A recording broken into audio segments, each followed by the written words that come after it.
오늘은 사무엘 강해의 말씀 10번째가 되겠습니다. 10번째로 하나님을 버린 이스라엘이라는 제목으로 말씀을 전하겠습니다. 여러분, 사람이 하나님을 버릴 수 있을까요? 하나님이 눈에 보이지 않고 우리 소유물도 아니신 이 귀한 하나님을 우리가 어떻게 버릴 수 있겠습니까? 그러나 하나님을 버렸습니다. 오늘 하나님이 그렇게 말씀하십니다. 여러분, 기억하실 것은 사무엘기상 이제 8장부터 15장까지는 새로운 인물이 등장을 하는데 그 인물이 사울입니다. 여러분, 사무엘기상의 주된 인물은 누구일까요? 다윗입니다. 사울은 사람의 요구에 의해서 세워진 왕이라면 다윗은 하나님이 세우신 왕입니다. 그래서 16장부터는 다윗이 출현하게 되는데 이제 1장부터 7장까지는 사무엘이 사사로 이스라엘 백성들을 말씀으로 인도하고 위기와 전쟁 가운데 구해낸 인물입니다. 그런데 여러분, 사무엘기 이 책의 저자가 누구라고 말씀을 드렸습니까? 사무엘 자신입니다. 그러니까 사무엘은 이 서신을 이 사무엘기상을 기록할 때 자신을 드러내려고 이 책을 읽게 될 독자들에게 자신을 주목하라고 기록한 게 아니라 사무엘이 지금 기록하고 있는 사무엘기상의 주된 인물은 바로 다윗이다라는 것. 하나님이 세우신 일꾼, 우리 예수님을 상징하는 이 다윗이 사무엘기상의 핵심 인물이다라는 것을 기억하시고 사무엘기상을 읽고 교훈 받으시기 바랍니다. 여러분, 7장과 8장 사이에는 몇 년이 흘렀는지 저희들이 예측할 수가 없습니다. 제가 지난주에도 말씀을 드렸듯이 1장부터 3장, 4장, 5장까지 오는 동안에는 사무엘의 나이가 그렇게 명확하게 언급이 안 되고 이 사무엘기상 앞부분은 이 사무엘의 유년 시절, 유소년 시절이 언급되다가 이제 4장, 5장 법궤를 빼앗기고 되찾아오는 이 과정에 사무엘이 이제 지난 7장에서 에벤에셀의 하나님, 그리고 8장의 이 에벤에셀의 하나님의 모습과 연관되어지는 이 모습을 보며 사무엘이 이제 성인이 됐구나 이렇게 생각이 되는데 8장 오늘 읽은 1절에 보면 사무엘이 갑자기 노인이 되는 모습으로 등장합니다. 자, 그러니까 7장을 읽으시고 8장을 읽으실 때 연속 석상에서 7장의 사건은 8장에 연이어서 이어지는 게 아니라 7장과 8장 사이에는 상당한 세월이 흘렀다라는 것을 참조하시기 바랍니다. 민수기 8장 25절을 볼 것 같으면은요, 하나님의 성소에서 일하는 제사장들의 정년을 언급했습니다. 제사장들의 정년, 은퇴의 나이가 몇 살인지 혹시 알고 계십니까? 50살입니다. 굉장히 젊죠? 50살이면 성소에서 일하는 것 중단하라고 민수기 8장 25절에 언급이 되어 있습니다. 자, 그렇다면 이제 8장에 보면 사무엘이 늙었는데 백성들이 이 장로들이 사무엘에게 와서 당신은 늙었고 당신의 두 아들은 재판관으로 사사로 재판을 돈을 받고 뇌물을 받고 재판을 그릇되이 하니까 우리 더 이상 늙은 당신이나 당신의 그릇된 두 아들의 재판을 따를 수 없소. 우리에게도 왕을 세워주시오라고 요청을 합니다. 자, 지금 이 사무엘의 나이가 몇이었을까요? 성경에는 기록되어 있지 않기 때문에 우리가 예측하기가 쉽지 않습니다. 근데 학자들이 추측컨대 사무엘의 나이는 지금 60에서 70세 사이쯤 되었을 거다라고 추측을 합니다. 자, 그러니까 오늘 이 시대로 보면 사실 정년을 맞이할 때가 됐죠. 일반 직장에서도 정년이 60대 중반 이렇게 되는데 오늘 설교 끝부분에 제가 언급을 드리겠지만 저희 교회에서도 담임 목사인 제가 정년을 이제 몇 년을 앞두고 있는데 우리 교회 6대 담임 목사가 이제 세워져야 되기 때문에 여러분들 기도해 주시기 바랍니다. 그래서 이게 사무엘이 이제 늙었기 때문에 이 이스라엘 백성들이 가나안의 부족들, 고대 근동의 이 왕들을 보고 우리도 왕이 필요하다라고 생각하고 하나님을 떠나게 되는 모습을 발견할 수 있습니다. 자, 이제 1절, 2절 읽은 구절을 다시 눈으로 보시면 이 훌륭한 아버지, 사사요 재판관이었고 제사장이었던 대언자였던 사무엘에게 두 아들이 있었는데 이 아들들이 그만 아버지의 길을 따라가지 못합니다. 자, 엘리에게 있어서 이 홈리와 비느하스가 그렇다 하는 것은 나름대로는 그래도 이해가 될 것 같아요. 왜냐하면 엘리가 영적으로 바르지 못했기 때문에요. 근데 여러분이 사무엘은 얼마나 출중한 구약시대 때 사무엘 가운데 손꼽는 사람 중에 한 사람이지 않습니까? 여러분 지금 이스라엘 백성들은 가나안 땅에 들어가서 살았던 지 이미 350년이라는 시간이 흘렀습니다. 가나안 정복을 끝마치고 이제 왕정시대 이스라엘의 초대 왕인 사울을 세우기 직전에 가나안 정복부터 지금까지 무려 350년, 100년을 한 세대로 잡는다 할지라도 3.5세대가 지나갈 이 무렵에 백성들의 마음이 변심을 하게 된 겁니다. 이제 우리 하나님 싫다. 하나님이 원치 않는다. 하나님이 우리의 왕 되는 것 원치 않고 인간 왕, 사람 왕을 이들이 선호하고 사람 왕을 달라고 요구합니다. 오늘 이 8장에서 핵심은 우리의 왕은 누구인가? 저를 따라서 해주시기 바랍니다. 나의 왕은 누구인가? 여러분 잘 기억하시기 바랍니다. 오늘 이 시대에도 우리나라는 대한민국 민주주의 국가에서 살고 있습니다. 이 나라는 사회주의나 공산주의 당연히 아니고 전체주의 국가도 아니고 국민들의 자유, 국민들의 어떤 권리가 보장되어진, 근데 요즘에 우리 한국 사회가 너무나 혼란스럽습니다.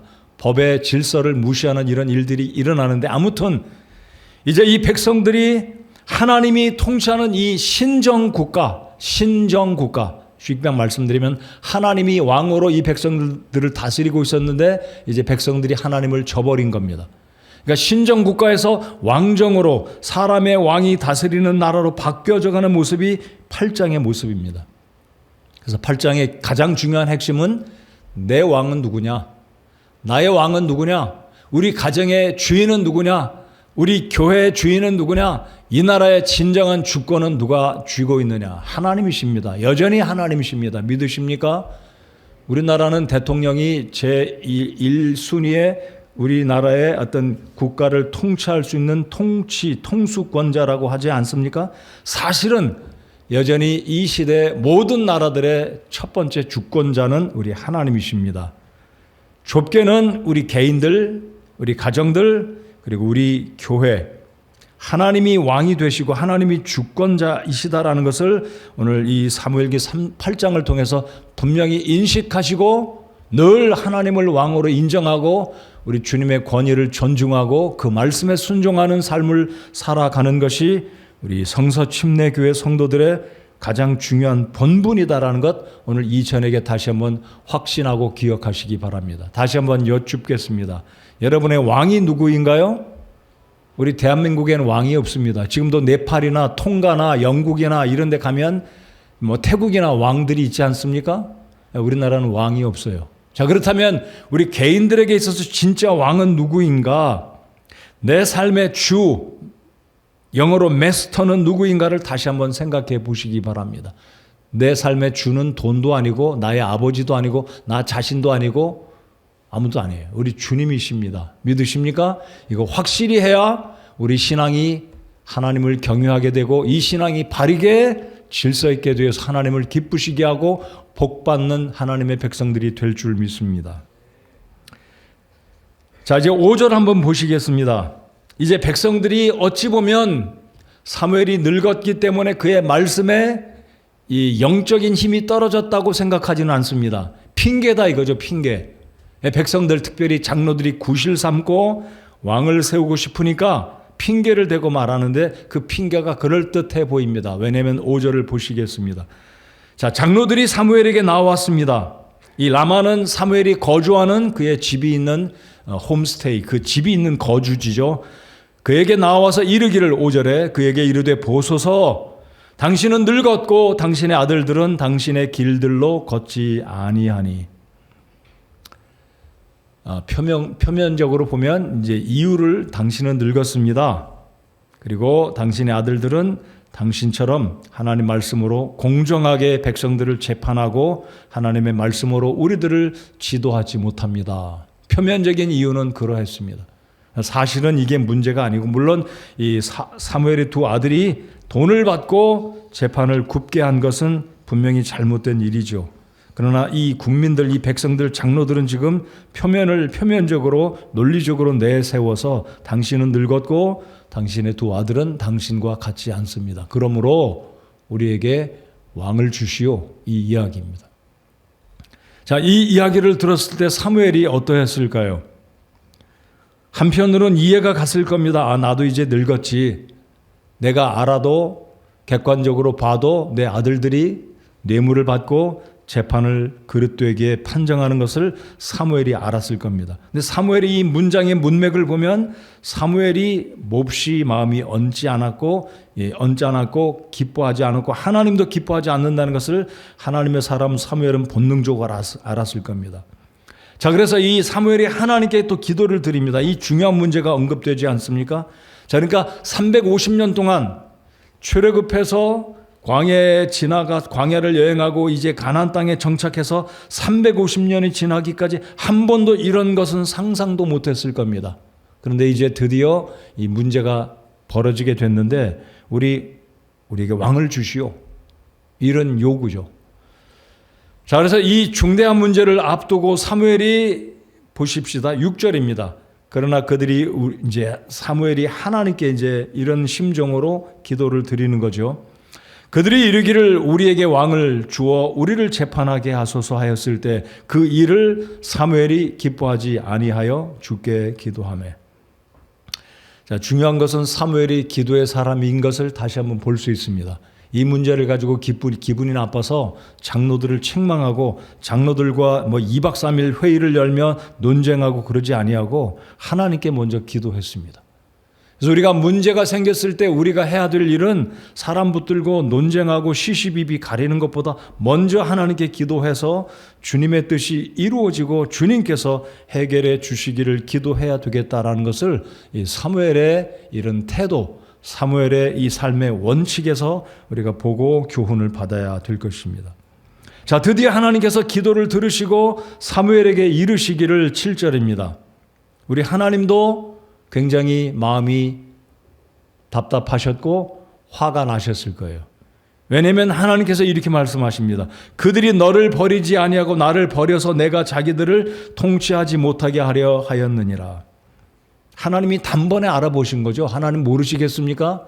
여러분, 우리 하나님은 우리의 말, 우리의 생각, 일거수일투족을 온전히 아시는 하나님이신 줄을 믿습니다. 아니, 하나님은 내가 나를 아는 것보다, 내가 나의 부모와 내 자식을 아는 것보다 더 정확하게 하나님은 아신다라는 것, 어떤 의미로 여러분 우리 모두에게 다가옵니까? 하나님이 나를 아신다. 보통 아는 게 아니라 속속들이 정확하게 내 인생에 추구하는 목적, 동기, 말하는 것, 모든 것을 모르시는 분이 아니시다라는 것. 하나님이 대단하신 분이시지 않습니까? 하나님은 나를 다 아시는 거예요. 자, 그래서 하나님은 오늘 설교 제목처럼 하나님을 버린 이스라엘 백성들의 문제가 무엇이냐면 내가 하나님을 통치하지 못하게 한다. 여러분, 하나님이 왕이라고 믿고 고백하십니까? 그 말은요, 하나님은 언제든지 나를 다스리시고 통치하시고 제가 이 하나님께서 이 말씀을 통해 우리에게 주신 이 말씀을 언제든지 어디에서든지 제가 순종하겠습니다. 그 고백이 하나님이 나의 왕되심을 인정하는 사람들의 삶인 것입니다.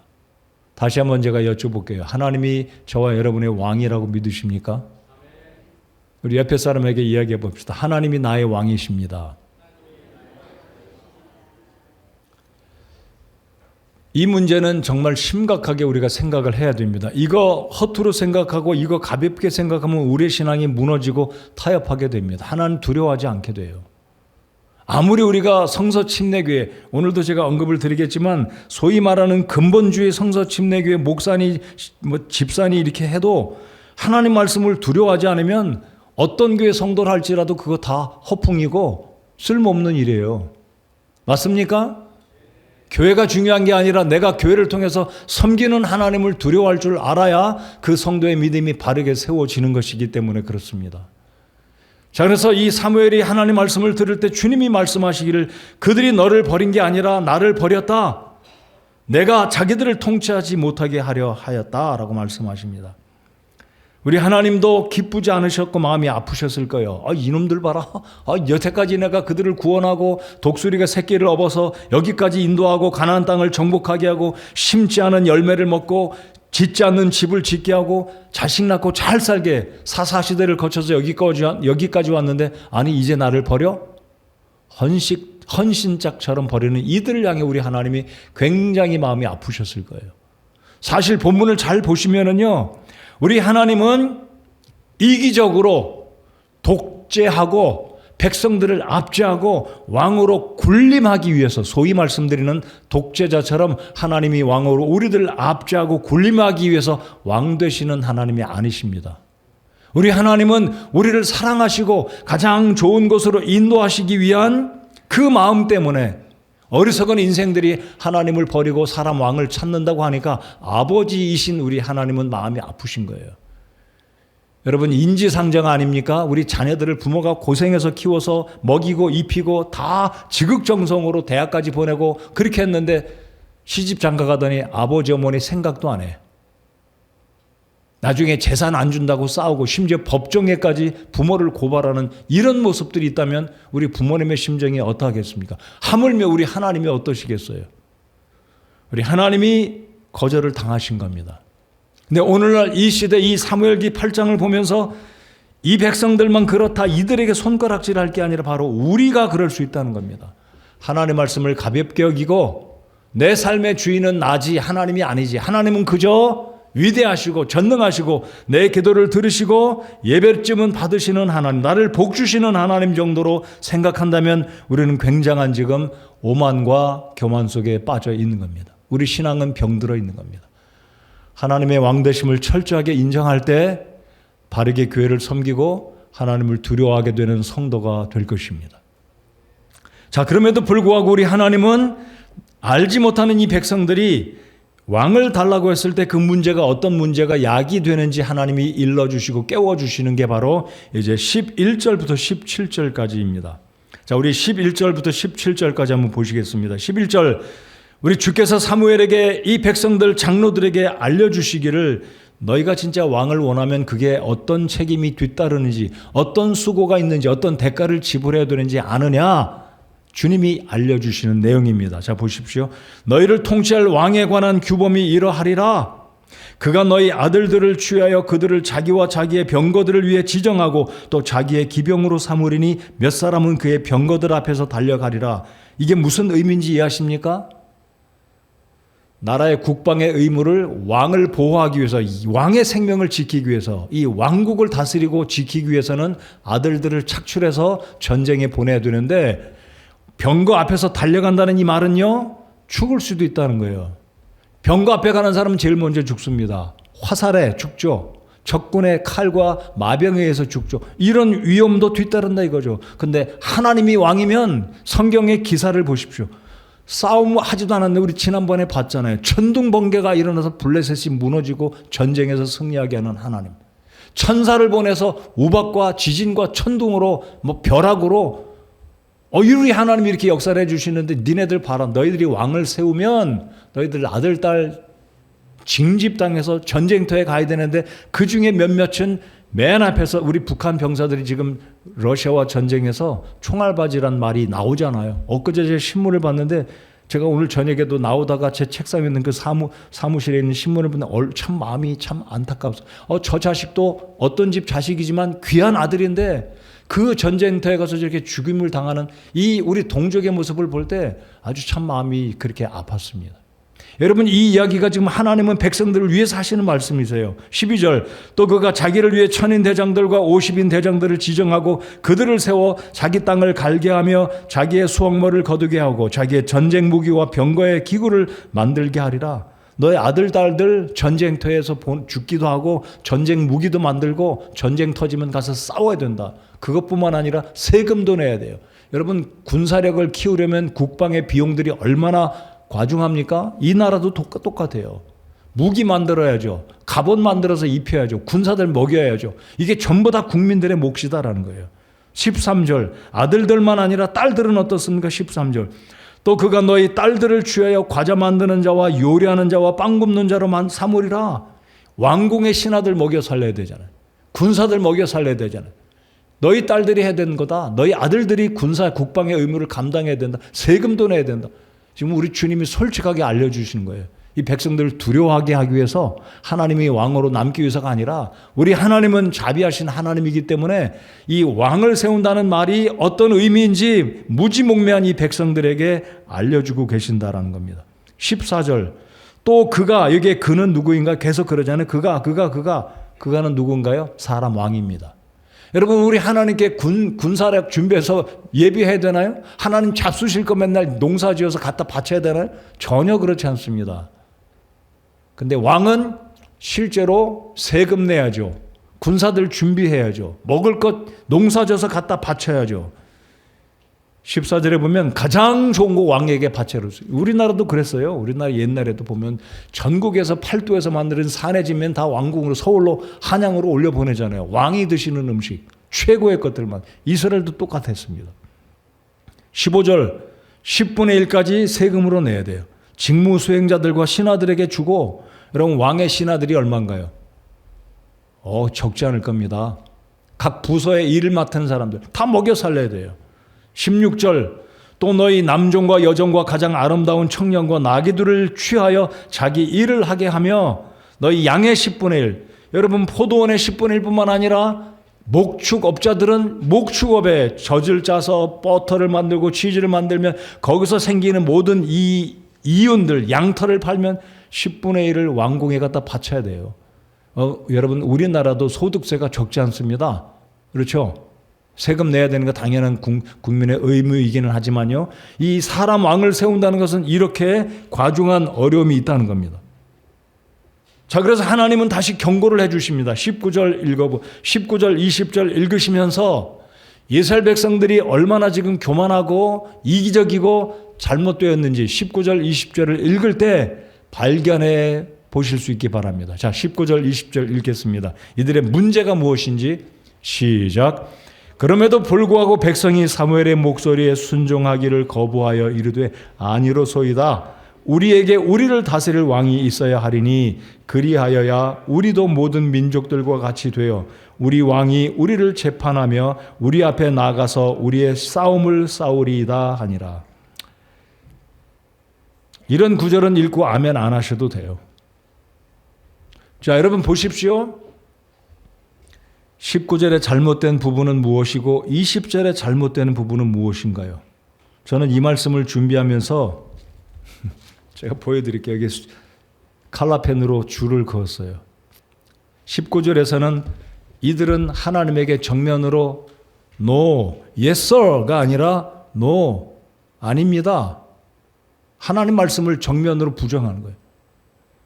아니로소이다. 아니 어떻게 하나님이 일러주시는 그 말씀 앞에 이 백성들이 알면 뭐를 안다고, 전지전능하신 하나님, 이 하나님이 그들을 이집트에서 구출해내신 구원의 하나님, 가나안 땅에 도착해서 이들을 지키시고 보호하시고 블레셋에서부터 건져주신 이 모압 족속과 암몬 족속과 이 가나안의 7 족속들로부터 건져주시고 보호하시고 농사를 지면 풍성한 소출을 주시는 이 하나님께 정면으로 이르기를 아닙니다 이거예요. 아니다 이거예요. 아니 어떻게 사람이 하나님께 아니라고 할 수 있겠냐 이거죠. 여러분 하나님이 왕이시라면 어떤 명령이 왕으로부터 왕의 입술에서 떨어지면 사극을 보면 어명이요 하면 그 말의 끝이에요. 어떤 이유도 통하지 않아요. 어명이요 하면 그걸로 끝이에요. 아니 누가 감히 어명입니다 하는데 아닙니다 임금님 아니에요. 잘못해서 누가 이럴 수 있겠냐 이거예요. 여러분 하나님이 우리의 왕 맞습니까? 이스라엘 백성들은 하나님께 아닙니다라고 하는 거예요.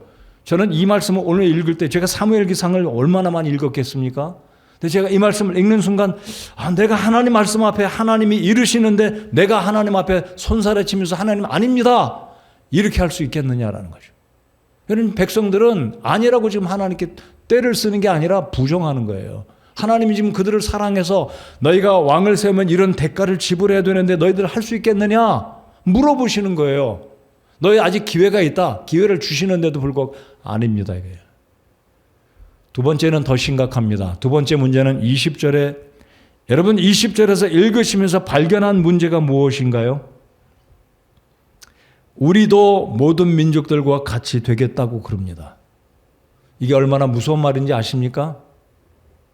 우리도 모든 민족들과 같이 되겠다는 말은 살아계신 하나님을 존중하지 않고, 여러분 이 당시 고대 근동의 이 이집트나 시리아나 아람이나 가나안에 있는 이 족속들은요 하나같이 가짜신 우상신들을 섬겼습니다. 근데 지금 이 백성들이 이스라엘 백성들이 장로들이 하나님을 압니다.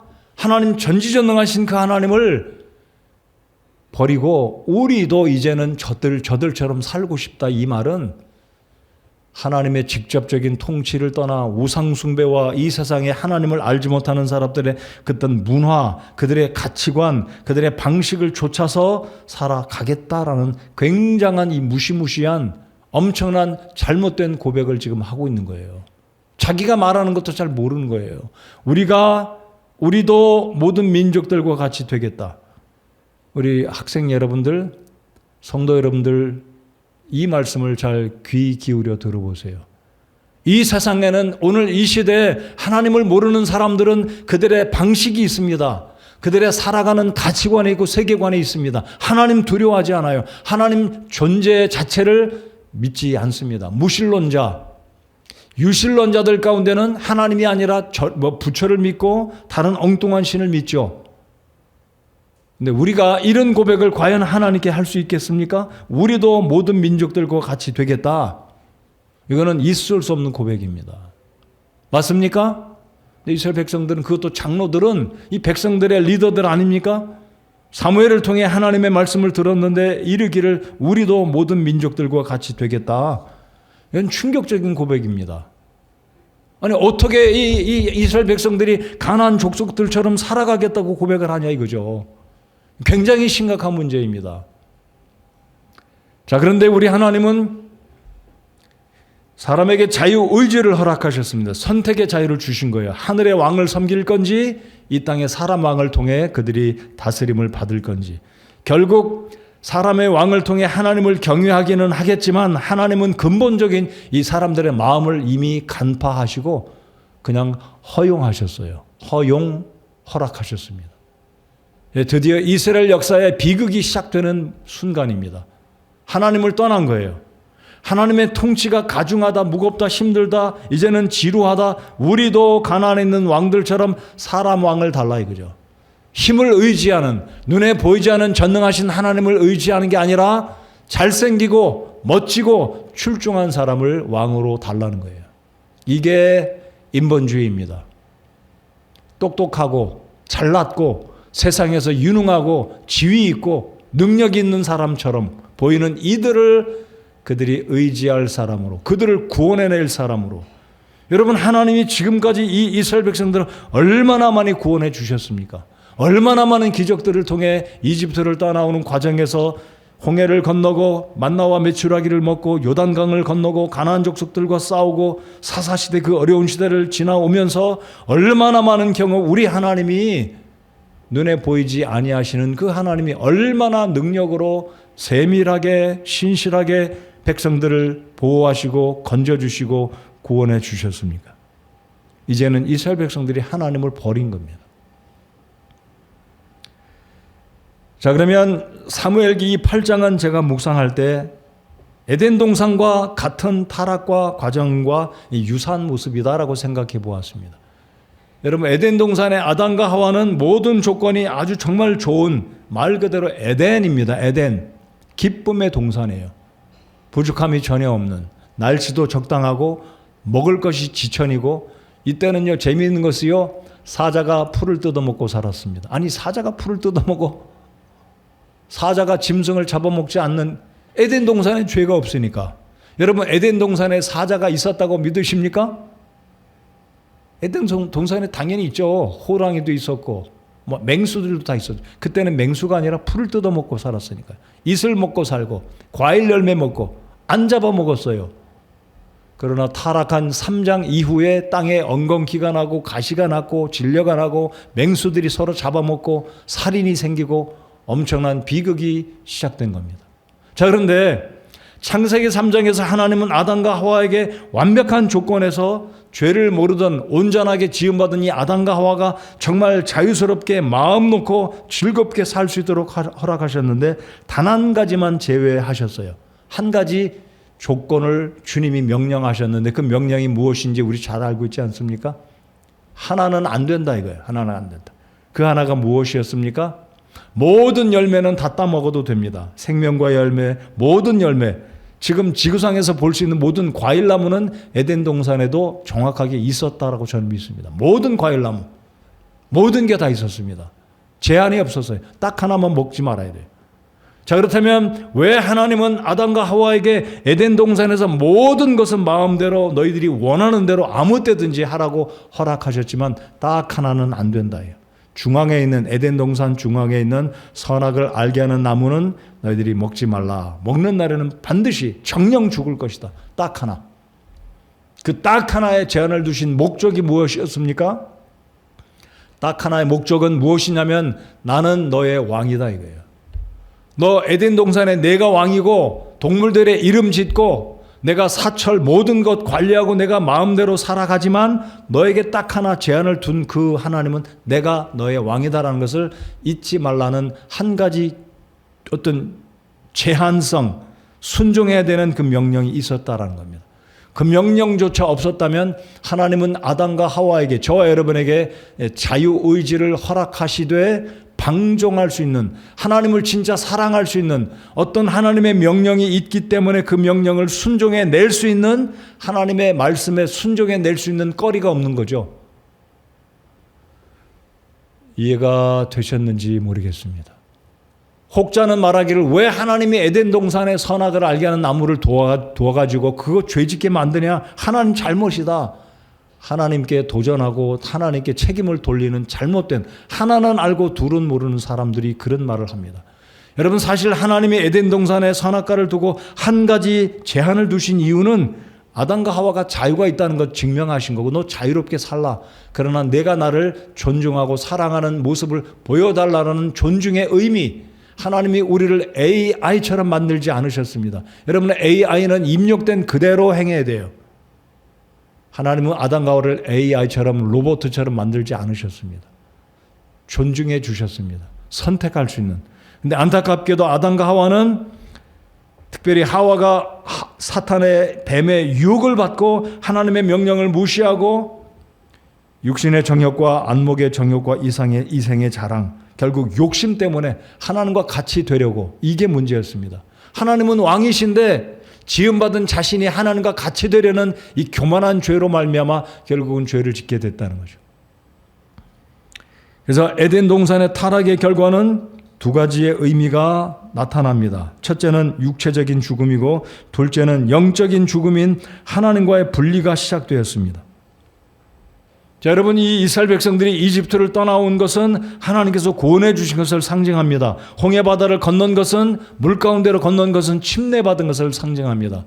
이들이 회중이 되어서 가나안 땅에 들어가서 살았던 것은 하나님의 믿음의 공동체인 신약 시대에 존재할 교회들의 모습을 상징적으로 보여주고 있는데 이제 드디어 이들이 가나안 땅에서 오랜 세월이 지난 후에 하나님을 원치 않고 사람 왕을 원한 것은 이제 하나님의 다스리심을 거절했다는 거죠.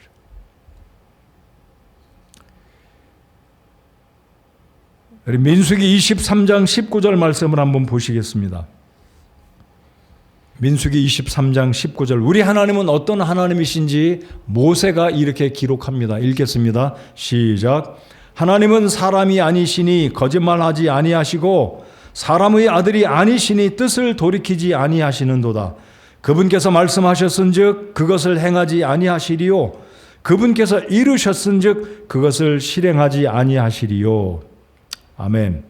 여러분 우리 하나님이 성경에 기록된 약속의 말씀들은 하나님이 분명히 때가 되면 그 약속의 말씀을 지키시고 이루시는 전능하시고 신실하신 하나님이십니다. 우리를 너무나 사랑하시는 아버지가 되십니다. 그런데 이 인생들이 감히 그 우리를 사랑하시는 하나님 아버지, 창조주 하나님, 우리의 왕이신 하나님, 절대 주권을 가지신 하나님 한 분께 이르기를 아니로소이다. 아닙니다. 거부한다 이거죠. 정면으로 거부합니다. 그리고 또 하나는 우리도 가나안에 있는 저들처럼 왕들이 필요합니다. 하나님을 거절한 거예요. 우리도 모든 민족들과 같이 되겠다. 여러분 그래서 우리가 이 세상을 살 때 정신 차리고 살아야 됩니다. 우리가 하나님을 아버지로 믿을 뿐만 아니라 하나님이 우리의 주님입니다. 우리의 왕이십니다. 근데 세상 사람들을 본받아 살면 지금 이 백성들이 이 장로들이 사무엘에게 와서 이런 것처럼 우리도 모든 민족들과 같이 되겠다는 이 고백이 다를 바가 아니다 이거죠. 그래서 우리가 살아갈 때 학교에서 친구들이, 학교에서 심지어 학교 선생님들이 비성경적인 것들을 가르친다 할지라도 한쪽 귀로 듣고 한쪽 귀로 흘려보내야 됩니다. 왜냐하면 선생님의 권위보다 성경의 권위가 더 최고이기 때문에 그렇습니다. 우리 학생들 알아들었습니까? 하나님을 믿지 않는 선생님들이 뭐 이런 법이 있다, 이런 규칙이 있다, 그거 준행하라고 가르칠 때 정면으로 아닙니다 뭐 이렇게 할 필요는 없어요. 학교에서 공부 시간이니까. 선생님을 존중해야 되니까. 그러나 마음속으로는 성경에 어긋나는 것을 선생님들이 가르칠 때는 우리는 마음속에 하나님의 법을 순종하고 살아야 되겠다. 마음속에 다짐하고 또 다짐해야 돼요. 헷갈리면 안 되는 거예요. 왜냐하면 하나님이 선생님보다 비교할 수 없이 위대하시고 높으신 우리의 구원자, 우리 주 하나님, 우리 아버지 하나님이기 때문에 그렇습니다. 자기 아버지 말 안 듣고 다른 사람 아버지 말 듣는 사람 바보 아니에요? 맞습니까? 자기 아버지 말은 무시하고 다른 사람 아버지 말 듣는 그런 아들, 딸들이 어디 있어요? 우리 어르신들 맞습니까? 우리도 똑같아요. 하나님 말씀 들어야지 세상에 무슨 말 듣고 세상의 법이 어떤데 세상의 유행이 어떤데 이 시대가 어떤데 내가 예수님 믿는 사람이 눈치도 없이 센스도 없이 이러면 나는 어리석은 사람인데 이렇게 생각할 게 아니라 나는 죽었다 어떤 일이 있어도 하나님 말씀을 철저하게 지키고 살아가야 한다라는 이 투철한 신앙의 결단과 결심이 우리 속에 있어야 하는 겁니다. 이들은 정신이 지금 나간 거예요. 우리가 이 가난한 사람들처럼 그들과 같이 되겠다 이런 말을 해서는 안 된다는 거예요. 우리의 왕이 누구입니까? 우리 주님이십니다. 우리 주님은 우리에게 어떻게 말씀하십니까? 우리 귀에다 대고 말씀하지 않으세요.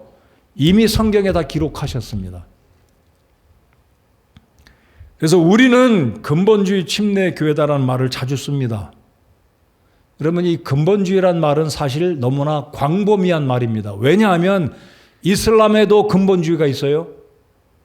유대주의자들도 근본주의가 있습니다. 심지어 힌두교, 다신론을 믿는, 범신론을 믿는 힌두교들도 근본주의를 찾아요. 힌두교 속에도 근본주의가 있습니다. 여러분 이슬람에도 두 종파가 있잖아요. 수니파, 시니파 이런 게 있잖아요. 여러분 이 테러 분자들도 근본주의자들은 더 무섭습니다. 아주 목숨을 잃어가면서 폭탄 무장하고 죽잖아요. 우리가 말하는 근본주의자들은 오늘 꼭 기억하십시오. 우리가 믿는 근본주의자의 정의는 뭐냐면 미국에서 1950년, 60년대, 20세기 초반에 미국에서 자유주의 운동이 신학교와 교회에 들어오기 시작했습니다. 진화론을 믿고 창조론을 거부하는 있을 수 없는 이런 신학자들이 잘못된 것들을 신학교에 유포하니까 목사님들이 이래서는 안 되겠다. 우리 정신 차리자 해가지고 우리 따로 이런 사람들과 교제할 수 없다 해가지고 따로 분리되어서 나와서 만든 게 근본주의 성서침례교회, 근본주의 독립침례교회 목사님들이었습니다.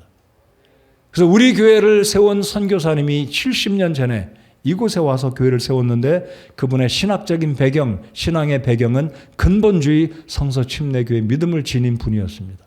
그래서 우리가 이르기를 우리는 근본주의 침례교회다.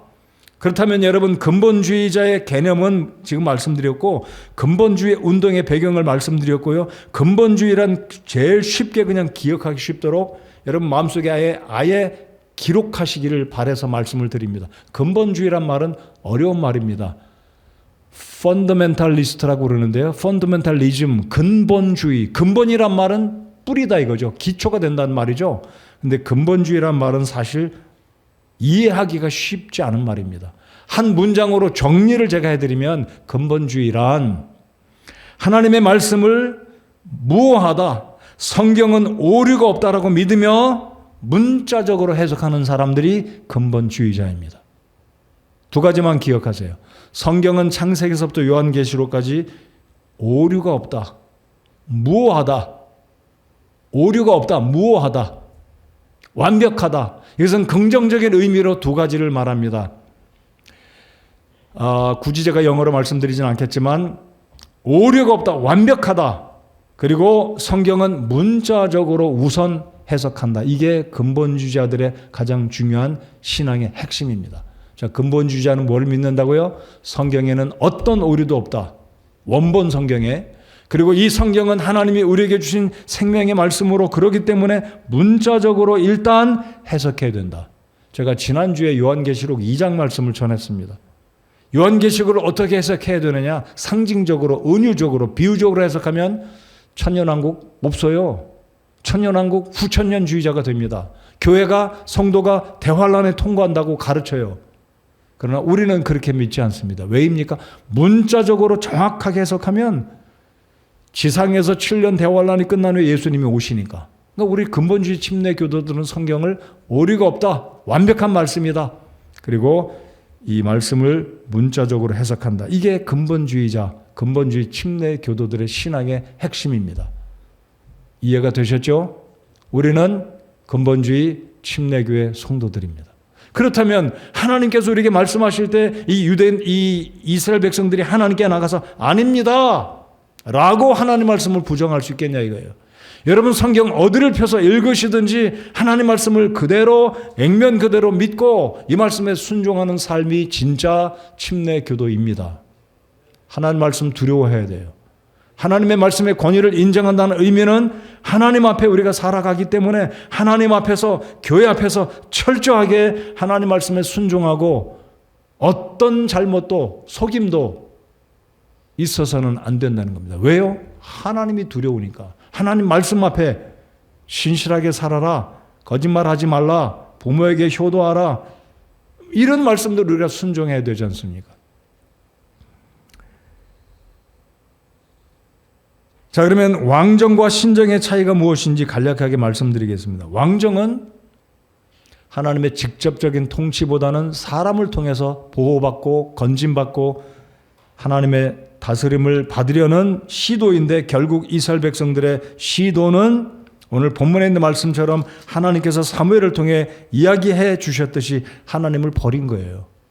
하나님이 직접 나를 통치하기보다도 사람을 통해서 한 다리 건너서, 이것은 인본주의다, 이것은 하나님이 기뻐하는 것이 아니다라고 우리가 말을 이렇게 할 수 있겠죠. 자, 5절을 다시 한번 보겠습니다. 5절, 사무엘기상 8장 5절. 그에게 이르되, 자, 장로들이 이야기합니다. 왕을 달라고 이야기하면서 내세운 이야기가 뭡니까? 당신은 늙었고 당신의 아들들은 당신의 길들로 걷지 아니하니. 표면적으로 볼 땐 맞습니다. 사무엘이 늙었기 때문에 순발력도 떨어지고 기억력도 가물가물하고 돌아서면 잊어버리고, 그러나 사무엘의 영성은 더 탁월했을 겁니다. 사무엘의 영성은 하나님과의 깊은 오랜 세월의 교제 가운데 사무엘의 영은 여전히 굉장히 뛰어났을 것이다라고 저는 믿어요. 사무엘이 나이가 들었지만 60, 70세가 되었지만 여전히 사무엘은 하나님을 경외하는 이 당시 이 나라의 최고로 영성이 탁월하고 살아있는 하나님의 사람이었습니다. 표면적인 이유예요. 왕을 달라고 요구하려고. 자, 그러니까 이 지금 장로들과 이스라엘 백성들은 잘못된 동기를 가지고, 그릇된 목적을 가지고 사무엘을 찾아와 왕을 달라라고 이야기하는 거죠. 오늘 말씀의 결론입니다. 오늘 이 시대 우리들은 우리의 믿음 속에서 하나님은 나의 구주이시고 하나님은 나의 창조주이시다라고 고백하는데, 진짜 내 삶에, 내 생각 속에 왕은 누구냐 이거예요. 하나님이 왕이라면 하나님이 원하시는 성경의 말씀 모든 그대로 순종하고 따라가야 하는 것이 하나님의 백성들의 태도이고 도리이다라고 믿습니다.